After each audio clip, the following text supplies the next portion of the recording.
ہے۔ اسلام ہمیں مکمل ادب کی تعلیم عطا فرماتا ہے۔ ہمیں مسجدوں کا ادب کرنے کا حکم دیا گیا۔ مسجد میں آؤ تو پھر اس کا ادب کس طرح ملحوظ رکھا جائے، دنیا کی باتیں نہ کریں، مسجد میں چلا کر کے باتیں نہ کریں، وضو کا پانی مسجد کے اندر اس کا قطرہ نہ گرنے پائے، اور مسجد کے اندر جب داخل ہوں تو بہت ادب کے ساتھ میں داخل ہوں۔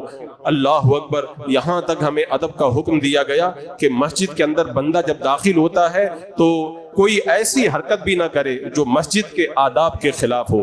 اعلیٰ حضرت سرکار فرماتے ہیں ایک بار ایک مسجد اللہ کی بارگاہ میں شکایت کرنے گئی کہ لوگ مجھ میں دنیا کی باتیں کرتے ہیں۔ راستے میں فرشتے ملے، کہا کہاں جاتی ہے؟ کہا رب کی بارگاہ میں شکایت کرنے، لوگ مجھ میں دنیا کی باتیں کرتے ہیں۔ انہوں نے کہا چل تو لوٹ چل، اللہ نے ہمیں ان لوگوں کو برباد ہلاک کرنے کے لیے بھیجا ہے۔ آج دنیا کی باتیں مسجدوں میں کتنی ہو رہی ہے۔ میرے آقا فرماتے ہیں وہ زمانہ آئے گا جب لوگ مسجد کے اندر دنیا کی باتیں کریں گے تو ان کے ساتھ میں مت بیٹھنا، اس لیے کہ اللہ کو ان کی کوئی پرواہ نہیں ہے۔ آج تو ہم دیکھ رہے ہیں نا مسجد کے اندر کیا کچھ نہیں ہوتا۔ مسجد میں لوگ باضابطہ پوری پنچایت کرتے ہیں، اور ہمارے یہاں بھی میں نے دیکھا ہے بوڑھے اکٹھا ہو کر کے بیٹھ جاتے ہیں اور گھنٹوں گھنٹوں باتیں کرتے ہیں مسجد کے اندر۔ ایسا لگتا ہے جیسے یہ خانہ خدا نہیں ہے، نانی اور دادی کا گھر بنا کر کے رکھا ہے۔ اور مسجد کے آداب کا تو یہاں تک ہمیں حکم دیا گیا، اللہ اکبر، فرمایا گیا مسجد کے اندر بدبو والی چیز بھی نہ لے کر کے جاؤ، مسجدوں کو خوشبودار بناؤ۔ آج مسجدوں کے اندر کتنا کچھ ادم مچایا جاتا ہے۔ میرے آقا فرماتے ہیں اپنی مسجدوں سے پاگلوں کو بھی دور رکھو، بچوں کو بھی دور رکھو۔ آج مسجدوں کے اندر بچے جو شور مچاتے ہیں نا، خاص طور سے بھی رمضان مبارک آپ دیکھنا، جو اکھاڑے کے اندر کشتی ہوتی ہے وہ پورا منظر آپ کو مسجدوں کے اندر نظر آئے گا۔ شب برات میں آپ دیکھیں، شب معراج میں دیکھیں، شب قدر میں دیکھیں، مقدس ایام کے اندر دیکھیں، وہ سارا تماشا آپ کو یہاں پر دیکھنے کو ملے گا۔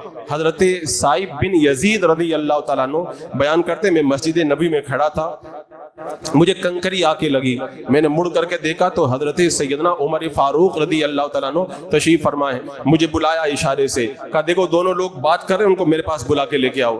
آئے، پوچھا کہاں کے رہنے والے ہو؟ کہا ہم لوگ طائف کے۔ کہا رسول اللہ کی مسجد میں بلند آواز سے بات کرتے ہو، اگر تم طائف کے نہ ہوتے، مدینے کے رہنے والے ہوتے، میں تمہیں سزا دیتا۔ یعنی مسجد ادب کی جگہ ہے، یہاں پہ بے ادبی کا کام کرنا یہ بالکل روا نہیں ہے۔ آج آپ دیکھیں مسجدوں کی بے ادبی کے کیا کیا شاخسانے ہماری نگاہوں کے سامنے آتے ہیں۔ خود یہاں پر اپنی مسجد میں آپ دیکھ لیں، وہ ساری بے ادبیاں آپ کو ملیں گی جن بے ادبیوں سے ہمیں شریعت نے منع فرمایا ہے۔ آپ جمعرات کو دیکھ لیں، مسجد کی دھلائی جب ہوتی ہے نا تو باضابطہ 10-20 بچے یہاں پہ 1 گھنٹے تک کھیلتے ہیں۔ میں کہتا ہوں مسجد اگر صاف نہیں کرو گے تو اتنا کچھ حرج والا مسئلہ نہیں ہوگا جتنا ان بچوں کے ادم مچانے کی وجہ سے تم گنہگار ہوتے ہو۔ اور ذمہ دار لوگوں پر اس کا گناہ کتنا زبردست پڑتا ہے اس کا کوئی کیا اندازہ کر پائے گا۔ اور مسجد کو ادب کا یہاں تک حکم دیا گیا، ایک بار ایک بڑھیا کا انتقال ہو گیا جو مسجد میں جھاڑو لگاتی تھی، رات میں انتقال ہوا، دفن کر دیا گیا۔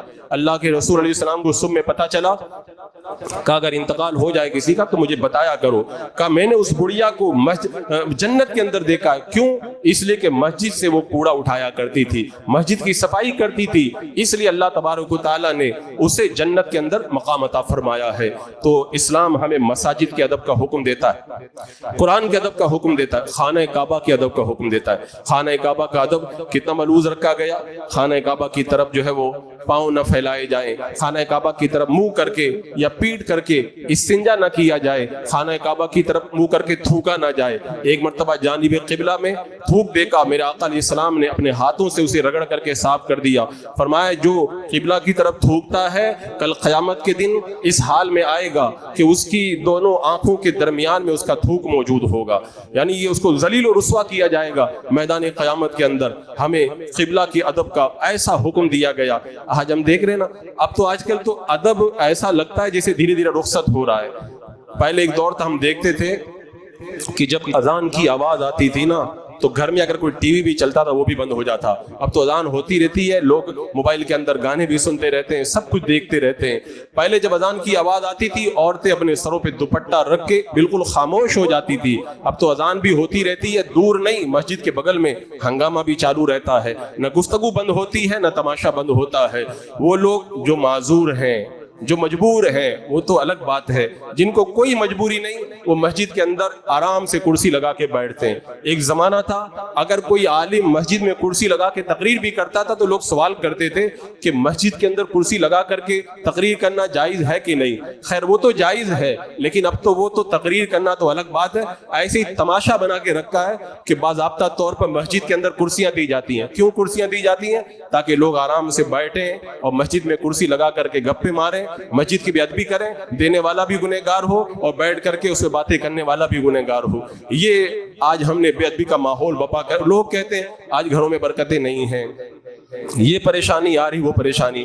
میں کہتا ہوں پہلے ہم تو دیکھیں ہم لوگ کتنے بے ادب ہو گئے، ہمیں نہ مسجد کا ادب برقرار رکھا، نہ اذان کا ہم نے ادب برقرار رکھا، نہ قبلہ کا ادب ہمارے اندر موجود رہا۔ مجھے یاد آتا ہے ہم لوگ جو بچپن میں پڑھتے تھے، اگر کسی تپائی کے اوپر قرآن پاک ایک بار رکھ دیا گیا تو دوبارہ اس تپائی کو کوئی کود کر کے نہیں جاتا تھا۔ اب تو قرآن پاک رکھا ہے، جب قرآن پاک اٹھا کے اوپر رکھ دیا تو اسی تپائی پر بیٹھ کر کے لوگ باتیں کرتے ہوئے نظر آتے ہیں۔ یہ بے ادبی کا ماحول اور یہ منظر ہماری نگاہوں کے سامنے ہے۔ آپ جا کے دیکھیں حرم کے اندر، آج ہمیں خانہ کعبہ نظر نہیں آتا، ہم اس کا پھر بھی ادب کرتے ہیں، لیکن وہاں پر نجدیوں کو دیکھیں قبلہ کی طرف پاؤں پھیلا کر کے بیٹھے رہتے ہیں۔ ان کی نظر کے اندر قبلہ کی کوئی اہمیت نہیں ہے، قبلہ کی کوئی عظمت نہیں ہے۔ ہم تو اگر قبلہ نگاہوں کے سامنے آ جائے ہماری آنکھیں تر ہو جاتی ہیں کہ اللہ کا مقدس گھر نگاہوں کے سامنے ہے، لیکن یہ بے ادب قوم نہ اللہ اس کے رسول کا ادب جانتی ہے اور نہ مسجد اور قبلہ کا ادب ان کے دلوں کے اندر موجود ہے۔ عزیزان مکرم، اسلام ہمیں مکمل طور پر ادب کی تعلیم دیتا ہے۔ حضرت ابو سفیان ثوری رحمۃ اللہ تعالی علیہ ایک بار مسجد کے اندر جب داخل ہوئے، غلطی سے پہلے بایاں قدم مسجد کے اندر پڑ گیا تو الہام کے ذریعے ان سے کہا گیا، آئے سور، سور کا معنی تھا بیل، آئے سور تجھے ہماری بارگاہ ہماری مسجد کا ادب بھی نہیں معلوم ہے۔ یعنی ان کو ایسی سخت تنبیہ کی گئی، بیل اور گدھا جو ہوتا ہے اس کے لیے کوئی قانون نہیں ہوتا ہے، تم انسان ہو، تمہیں یہ نہیں پتا کہ مسجد کے اندر کیسے پہلا قدم کون سا رکھنا چاہیے۔ آج مسجد کی تم بے حرمتی کرتے ہو لیکن اس کے باوجود بھی دلوں کے اندر کوئی اثر نہیں ہوتا۔ مسجد کے اندر بدبو والی چیز لانے کو منع کیا گیا، یہاں تک علماء لکھتے ہیں کہ مسجد کے اندر کچا گوشت لے کر کے جانا بھی جائز نہیں ہے۔ مسجد میں کیونکہ اس کے اندر بھی بدبو ہوتی ہے، بو ہوتی ہے اس کے اندر بھی، اور یہاں پہ تو باضابطہ مسجدوں کے اندر ایسے گوشت لگا کے تقسیم کیا جاتا ہے جیسے یہی بکرا منڈی ہے۔ معاذ اللہ رب العالمین، آج ہم ان بے ادبیوں کی وجہ سے ذلیل و رسوا ہو رہے ہیں، ان بے ادبیوں کی وجہ سے آج ہمارے اوپر آفتیں اور بلائیں آ رہی ہیں۔ عزیزان مکرم، اسلام ہمیں جب ادب کی تعلیم دیتا ہے ہمارے اندر ادب کا پورا سلیقہ ہونا چاہیے۔ الدین کلہ ادب، دین تو مکمل ادب ہی کا نام ہے۔ اسلام بے ادبی کو ذرہ برابر بھی پسند نہیں کرتا۔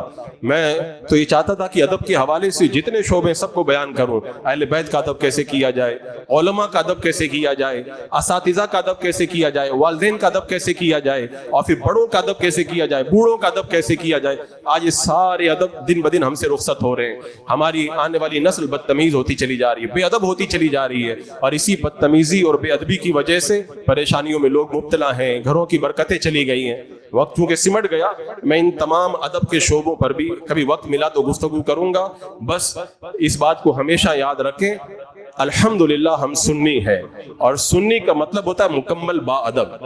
اہل سنت و جماعت ادب کے معاملے کے اندر اتنے زیادہ حساس ہوتے ہیں کہ ذرہ برابر بھی بے ادبی ہو جائے نا تو ان کے دلوں کو بڑی ٹھیس پہنچتی ہے، اللہ کی بارگاہ میں توبہ کیا کرتے ہیں۔ تو عزیزان مکرم، ادب کا ماحول بنائیں، جو بھی ادب والی چیزیں ان تمام چیزوں کا ادب کرنا، ادب والی ذاتوں کا ادب کرنا ہمارے اوپر لازم ہے۔ اللہ تبارک و تعالی ہمیں کامل طور پر ادب کی توفیق عطا فرمائے۔ استغفر اللہ ربی من کل ذنب واتوب الیہ۔